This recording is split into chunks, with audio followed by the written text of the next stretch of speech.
నేను అప్పుడు వెళ్ళిన తర్వాత మార్చ్ అయిపోయింది, ఏప్రిల్ అయిపోయింది, జాబ్కి వెళ్ళలేదు. మే మే టైంలో మొత్తము వెజైనల్ ఇన్ఫెక్షన్ వచ్చేసి బాగా చెప్పండి. చాలా ఘోరంగా ఇన్ఫెక్షన్ వచ్చేసి మొత్తము మొత్తము వెజైనల్ అన్ని బొమ్మలు వచ్చేసి ఇట్లా వచ్చేసి మొత్తం అన్ని మా ఫ్రెండ్ కి పిచ్చి పంపించిన. ఆమె నర్సు అమ్మాయి పిచ్చి పంపిస్తే అమ్మాయి వెళ్ళిపో ఎక్కడన్నా బతుకో, వాడు ఉంటే నేను ఎట్లా చంపేస్తాడు, వాడు మనిషిగా. అంటే బయటకు వచ్చావా అప్పుడు? బయటికి రాలేదు మ్యామ్. ఇంకా సర్టిఫికేట్స్ అవన్నీ తీసి బ్యాగ్ రెడీ చేసుకుని వెళ్ళిపోదామని చెప్పేసి అయితే ఇంకా ఏం చేశాడు అప్పుడు ఇట్లా వాళ్ళ ఫ్రెండ్స్ తోటి నేను ఫిజికల్ అవుతున్న వీడియోస్ నాకు చూపించాడు. వాళ్ళ ఫ్రెండ్స్ తో? నాకు అర్థం కాల. నేను ఇప్పుడు ఏప్రిల్ మంత్ అంతా ఇంట్లో ఉన్నా అని చెప్పాను కదా మ్యామ్. అవునమ్మా. అప్పుడు వాళ్ళ ఏమంటారు అబ్బాయికి ఇవి స్లీపింగ్ పిల్స్ ఇవన్నీ తెలుసు కదా మ్యామ్. అయితే ఇట్లా నాకు నిద్ర పట్టట్లేదు అని చెప్పేసి నేనే చెప్పాను, అది నా మిస్టేక్, నాకు నిద్ర పట్టట్లేదు, నన్ను ఒక సైకాలజిస్ట్ దగ్గర కన్నా డాక్టర్ దగ్గర కన్నా తీసుకెళ్ళు, డే టైంలో కానీ నైట్ టైంలో కానీ అసలు నిద్ర పట్టట్లేదు, ఏమన్నా హార్మోనల్ ప్రాబ్లం వచ్చిందో ఏమో నాకు తెలీదు, నాకు నిద్ర పట్టట్లేదు అంటే సరే మా మమ్మీకి స్లీపింగ్ పిల్స్ ఇస్తారు కదా డాక్టర్స్, ఒక 2 days వేసుకుంటే అది నీకు రెగ్యులర్ గా నిద్ర పడుతుంది, అలవాటు అయిపోతుంది నిద్ర అని చెప్పేసి అన్నాడు మ్యామ్. అదైతే బలవంతంగా వేయలేదు, నా కన్సర్న్ తోటే నేను వేసుకున్నా టాబ్లెట్స్. ఇంకా వేసుకున్న తర్వాత వాళ్ళ ఫ్రెండ్స్ ని తీసుకొచ్చి అలా తాగిపిచ్చి అలా చేసి నాతో చేపించాను మ్యామ్ సెక్స్.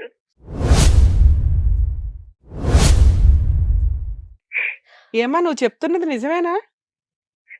నీకు తెలిసిందా? కనీసం తర్వాత తెలిసిందా? అవి మళ్ళీ వీడియోలు తీసాడా? తీసాడు. తర్వాత తెలిసిన తర్వాత ఇంకా నేను ఇప్పుడు ఖచ్చితంగా నేను వెళ్తాను, నేను ఇప్పుడు ఖచ్చితంగా నేను మీడియాకి వెళ్తాను. ఇలా ఎంతకాలం నడిచిందమ్మా? ఇప్పుడు ఒకళ్ళతోట ఇద్దరితోట ఏదో నీకు ఐడియా ఉంటది కదా? ఒక్కలే మ్యామ్. ఒకళ్ళతో. ఆ వీడియోలు తీసుకొని నిన్ను బ్లాక్ మెయిల్ చేయడం స్టార్ట్ చేశాడా? చేశాడు. ఇంకా వేరే ఏ ఆప్షన్ ఉండదు నీకు, నువ్వు ఇంకా చచ్చిపోవడం తప్ప వేరే ఆప్షన్ ఉండదు అని అది చెప్పడం. ఇంకా ఇలా కాదని చెప్పి ఇంకా నేను జాబ్ లో జాయిన్ అయినాను మ్యామ్. మే వదిలేసి జూన్ లో జాబ్ లో జాయిన్ అయ్యా. ఇంకా అప్పుడు కూడా ఎప్పుడన్నా బై మిస్టేక్ ఇప్పుడు నాకు రావడం లేట్ అయినా ఏమన్నా లేట్ అయినా నువ్వు వెళ్ళిపోదామని ప్లాన్ వేసినావు అంతే కదా, సరే నేను ఆల్రెడీ లీక్ చేసేసిన వీడియోస్ బెదిరించడం అన్నమాట. ఇప్పుడు ఆ ఫ్రెండ్ అనే వ్యక్తి మళ్ళీ ఎప్పుడైనా వచ్చాడమ్మా ఇంట్లోకి? వచ్చాడు మ్యామ్, వచ్చాడు కానీ నా దగ్గరికి ఏం రాలేదు. ఇంకా ఓకే, ఇంటికి వచ్చి పలకరించి మీ ఆయనతో మాట్లాడి వెళ్ళిపోయేవాడా? ఇంటికి వచ్చి మీ ఆయనతో మాట్లాడి వెళ్ళిపోయేవాడా అతను? ఆయనతో మాట్లాడేసి ఆయన బాగా తాగడం తినడం, నేను వంట చేస్తే తినడం అలా చేసి ఇద్దరు బాగా తాగేవారు మ్యామ్, మా మామ ఈయన ఇద్దరు. మీ మామ నువ్వు ఓకే, ఆయన ఓకే అమ్మా. ఎవరైతే నీతో ఫిజికల్ గా ఇంకొక వ్యక్తిని ఇంట్రడ్యూస్ చేశాడు చూసావా, ఆ వ్యక్తి మళ్ళీ ఎప్పుడన్నా వచ్చాడా? వాళ్ళ ఫ్రెండ్, మీ ఆయన వాళ్ళ ఫ్రెండ్ మళ్ళీ రాలా? సరే, వాడు ఎక్కడుంటాడో వెతికి నువ్వు ఎప్పుడైనా వెళ్ళి ఆడు చెంప పగల కొట్టి వచ్చావా? లేదు, నీకు భయం, ఎందుకంటే మళ్ళీ బ్లాక్ మెయిల్ చేస్తాడు బయట పెడతాడేమో అని నువ్వు భయంతో ఆగిపోయావు అంతేనా? ఏమ్మా?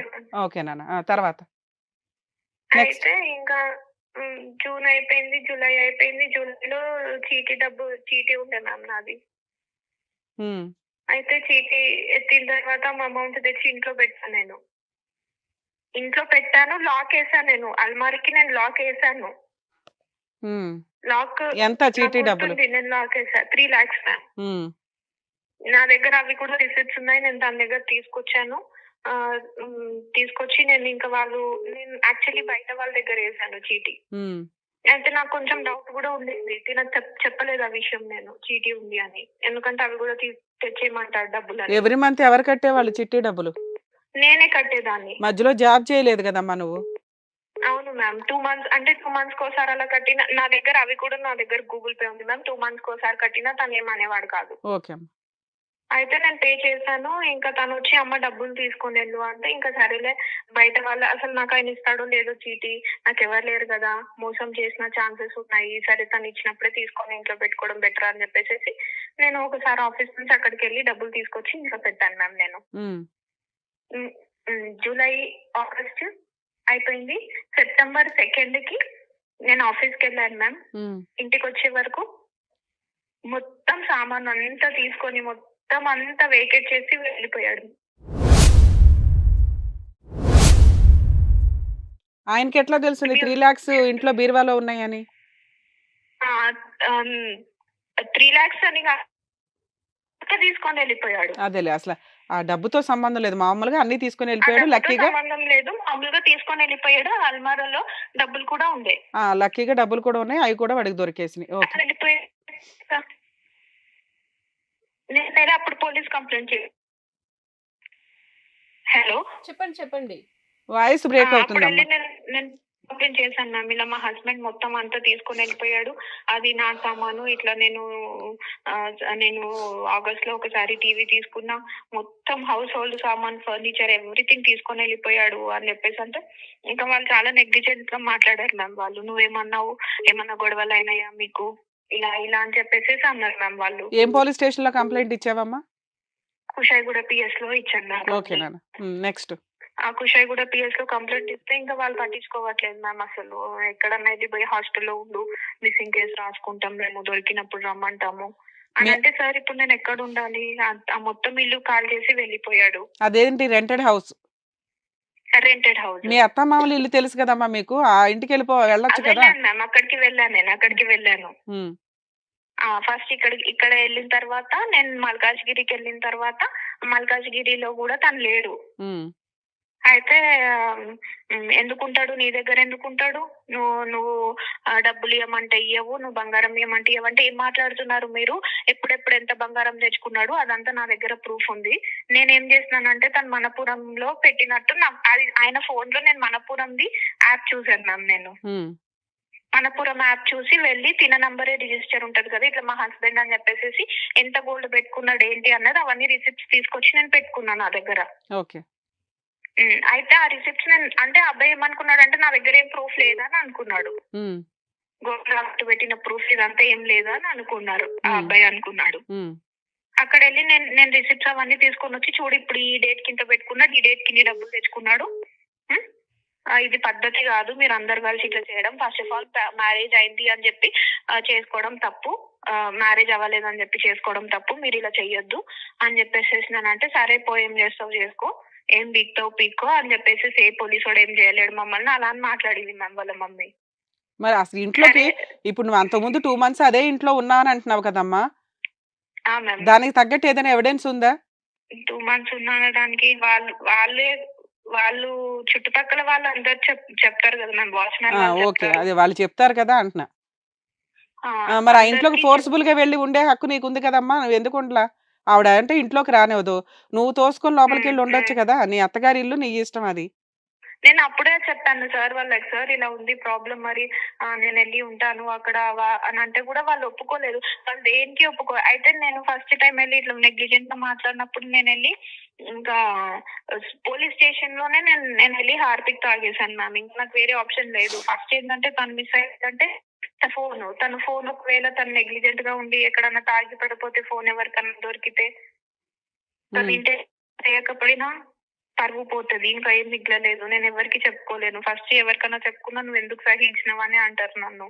నీకు హ్మ్. సిగ్గు లేదా? ఎందుకు ఊరుకున్నావు?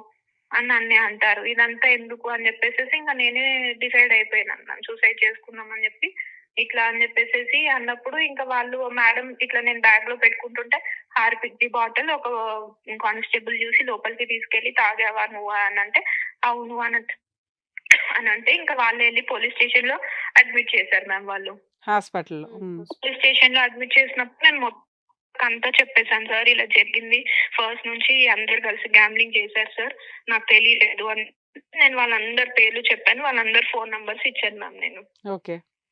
ఫోన్ నంబర్స్ ఇస్తే పోలీస్ వాళ్ళు వాళ్ళకి కాల్ చేయడము ఇదంతా అని అంటే ఇంకా అప్పటికే వాళ్ళు కాల్ చేసి నాకు తిట్టడం, నువ్వు మా బావ పేరు, మా ఆడపడిచి పేరు, అందరి పేరు ఇస్తే వాళ్ళు కాల్ చేసి నాకు తిట్టడం, నువ్వు మా నంబర్లు ఇస్తే మంచిగా ఉండదు, నువ్వు బతకవు, అసలు నువ్వు బతికి బయటికి రావంటే నేను బ్రతకొద్దని డిసైడ్ అయిన, ఇంకా మీరు నన్ను ఏం చేయలేరు, మీకు మాత్రం పనిష్మెంట్ ఉంటుంది అని చెప్పేసి నేను పోలీస్ అంటే స్పీకర్ ఆన్ చేసి వాళ్ళు తిడుతుంటే ఇలా తిడుతున్నారు చూడండి అని నేను చెప్పాను మ్యామ్ ఆల్రెడీ. చెప్తే ఇంకా సరే అమ్మా నేను వెళ్తాను, నేను వెళ్ళి నేను వాడు ఎక్కడున్నా పట్టుకొని వస్తా అని చెప్పేసి ఏఎస్ఐ సార్ మాట ఇచ్చాడు మ్యామ్ నాకు. అయితే అతను ఎక్కడైతే సామాను పెట్టాడో, ఐ మీన్ అక్కడ మా గల్లీలో ఎండింగ్ లో ఒక కెమెరా ఉంటే ఆ కెమెరాలో మొత్తం అదంతా రికార్డ్ అయింది, ఆటో నంబర్ అదంతా. ఆ ఆటో నంబర్ వాళ్ళు ఎక్కడ సామాన్ పెట్టావు అది అని అంటే వెళ్ళేసేసి ఆ అబ్బాయి ఎక్కడ ఉన్నాడో తెలిసింది. వాళ్ళు తెలిసినప్పుడు వీళ్ళు అరెస్ట్ చేయాలి కదా మ్యామ్. ఎప్పుడు దొరికారమ్మా వాళ్ళు? నెక్స్ట్ డేనే మార్నింగ్. అంటే సుమారు ఎన్ని రోజులైంది ఇప్పటికి? ఎంత కాలం అయింది? సెప్టెంబర్ లో. ఓకే, ఒక 4 months బ్యాక్. సెప్టెంబర్ లో దొరికితే ఇంకా సార్ నేను రాను, ఇప్పుడు నాకు అపెండిక్స్ ప్రాబ్లం ఉంది, నాకు హెల్త్ ప్రాబ్లం ఉంది, నేను రాను అన్నాడంట అబ్బాయి. అంటే ఎప్పుడు వస్తావు అని చెప్పేసి వాళ్ళు పిలిచారు. ఓకే. అయితే ఇంకా నేను కంప్లైంట్ ఇచ్చాను కదా మ్యామ్, నాకు అక్నాలెడ్జ్మెంట్ ఇవ్వలేదు, వాళ్ళు నాకు ఏమీ ఇవ్వలేదు. ఓకే, ఇప్పటికి 4 months అయింది. ఏంటి నెక్స్ట్? ఎఫ్ఐఆర్ అయిందా? ఎఫ్ఐఆర్ మొన్న అయింది మ్యామ్. యాక్చువల్లీ వీళ్ళు ఇట్లా తీసుకోవట్లేదు అని చెప్పి నేను ప్రైవేట్ కంప్లైంట్ వేసావా లాయర్ ద్వారా? లేదు మ్యామ్, వేయలేదు. కుషాయిగూడ పిఎస్ లో వీళ్ళు ఏమన్నారంటే మేము తీసుకోమమ్మా, ఇది husband matter, women police station వెళ్ళు, ఉమెన్ పోలీస్ స్టేషన్ ఉప్పల్లో ఉంటది, అక్కడికి వెళ్ళు అన్నారు. ఓకే. అక్కడికి వెళ్తే కూడా అబ్బాయి నేను రాను సార్, అసలు అమ్మాయి ఎవరో నాకు తెలియదు అని మాట్లాడాడంట. సార్ నా దగ్గర కలిసి దిగిన ఫొటోస్ ఉన్నాయి, అన్ని ఉన్నాయి, ఓనర్ వాళ్ళు అందరు వచ్చి మీరు అడగండి, అందరు చెప్తారు, ప్రూఫ్ అందరు చెప్తారని చెప్పేసి నేను అన్నాం మ్యామ్. అయితే వాళ్ళు కూడా పిలిపించడానికి ట్రై చేస్తే అబ్బాయి రాలేదు, వీళ్ళు తనని వెళ్ళి పట్టుకొని రావడానికి ట్రై చేయలేదు. 1 month తిరిగిన తర్వాత లాస్ట్ కి సిఐ మేడం కి మొత్తం ఇలా బాడీ పైన మార్క్స్ అన్ని చూపించాను మ్యామ్. మేడం వస్తే తను కూడా అసలు ఇంత క్రూయాలిటీ నువ్వు ఎందుకు భరించినవమ్మా, మేము ఉన్నాం, మేము నీకు హెల్ప్ చేస్తాము, వాడు పెళ్లి చేసుకుంటా అంటే బాగుంటది, లేదంటే రేప్ కేసు కింద మనం 376 అన్న వేయొచ్చు, లేదంటే వాడు చేసుకున్నాను ఒప్పుకుంటే 498 వేయొచ్చు, లేకపోతే ఇది మర్డర్ అటెంప్ట్ వేయొచ్చు అని చెప్పారు మ్యామ్ నాకు. కానీ వాళ్ళు మళ్ళీ నేను 2-3 days తర్వాత వెళ్తే, అమ్మా నువ్వు మ్యారేజ్ సర్టిఫికేట్ తీసుకుంటా, అప్పుడే మేము నీకు హెల్ప్ చేస్తామని మాట్లాడింది సిఐ మేడం. అంటే ఏంటి మేడం మీరు అలా అంటున్నారు, మొన్నటి వరకు ఇట్లా నాకు హెల్ప్ చేస్తా అని చెప్పారు కదా. అంటే హెల్ప్ చేయాలని నాకు కూడా ఉందమ్మా, కానీ మాకు రేపు మా హైయర్ అఫీషియల్స్ మమ్మల్ని క్వశ్చన్ చేస్తారు, నువ్వు ప్రూఫ్స్ ఉంటేనే మేము నీకు హెల్ప్ చేస్తాము. అంటే మేడం ఇప్పుడు అబార్షన్ చేయించడం తప్పు, డబ్బులు తీసుకెళ్లి తాకట్టు పెట్టుకోవడం తప్పు, ఇవన్నీ ఉన్నాయి కదా మ్యామ్. అంటే అవన్నీ ఏం సరిపోవమ్మా అని చెప్పేసి అన్నారు.